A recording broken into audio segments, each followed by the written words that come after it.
Hey guys, thanks for joining me again! Today we're going to be talking about the Last Policeman trilogy by Ben Winters, or at least the first two books in that trilogy, since the second one only just came out as far as I know, and we'll be waiting on the third one for presumably a year. I'll have to check into that. I probably should have done that before I started making the video. I actually only found out today that it's a trilogy and not a series, so I've been calling it a series this whole time, which is probably absolutely ridiculous because the timeline of the story is going to be relatively short, considering there's supposed to be a great big catastrophe, so time's limited.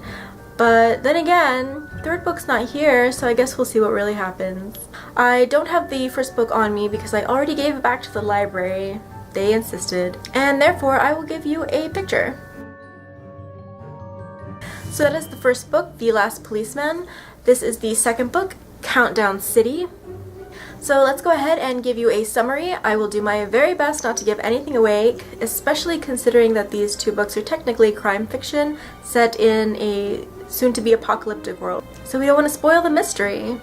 So in the present day, a giant asteroid is hurtling toward the Earth and is going to be impacting in a few months, destroying whatever it hits and leaving the rest of the world in freezing cold eternal winter. So basically everyone is counting down the days until that happens. Some people are going bucket list, which means they are giving up everything that they have been doing up until that point and are going off to do all the things they've wanted to do in the past, or follow their dreams, or do whatever. Some people are committing suicide, and in fact there are so many people doing that that the police force has stopped all investigations that even look like they might be suicide, which, you know, disturbing. Finally, the rest of the world is just hanging in there, doing the same old thing, trying to not think about it. So Henry Palace is a detective, and one morning he shows up at a crime scene which appears to be a suicide by hanging. Henry Palace, however, does not think that this is what happened, so he has decided to investigate it as if there were foul play involved. No one else in his department understands why he's doing this, because if it looks like a suicide, it's probably a suicide, and why are you wasting your few limited days on Earth worrying about something that nobody else cares about? But Henry Palace cares, and Henry Palace can't let it go. So as far as book one goes, that's the thrust of the story, and the rest of it basically details Henry Palace's investigation. In book two, Countdown City, Henry makes a promise to an old friend to find her husband who has just disappeared. Of course, since a lot of people are going bucket list and other people are just running off and disappearing and abandoning their families because they apparently never wanted to be with them anyway, this just seems like a big fat waste of time to everyone around Palace, except of course the friend he made the promise to. But of course the wife believes that he's gone off on some sort of noble journey rather than just off because he feels like it, and Henry Palace wants to believe her, so he continues his investigation. Of course everyone tells Palace that this is completely pointless and you'll probably never find the guy, and even if you do, he probably won't want to come back. So why are you doing it? And the answer, of course, is he promised. And once Henry Palace promises something, he just cannot let it go. So for the larger portion of Countdown City, Henry Palace is searching for his friend's husband, trying to figure out where he went, why, if he's been killed, if he'll come back, trying to sort that whole situation out. At the same time, he's dealing with his sister, who has gone off and joined up forces with some conspiracy theory nuts, and yeah, Henry Palace is just having a grand old time. So let's talk about the characters. Henry Palace, to me, comes off as an old-school, noir-style detective. He's only recently run up in the ranks because the people who were above him all went bucket list, and, you know, now he's been promoted to detective. It just happens that he's really good at it. He likes his job, and he wouldn't know what to do with himself otherwise, more than likely, so he keeps doing it despite the fact that really nobody else is doing anything of the kind, and really couldn't care less about doing police work. So besides Henry Palace, we have his sister Nico, who for the first book comes off pretty much totally obnoxious and just pointless. But then it turns out that she's been pretending to be a ridiculous ditz to cover up for the fact that she's doing something completely different and unexpected, so you learn more about that in book two. There's Naomi, who Palace meets over the course of his investigation in The Last Policeman. There's Culverson, who's his supervisor, and McGully, who's his really, really obnoxious co-worker. There's also Trish McConnell, who's a female patrol officer who really gets along with Henry because She's really good at doing her job.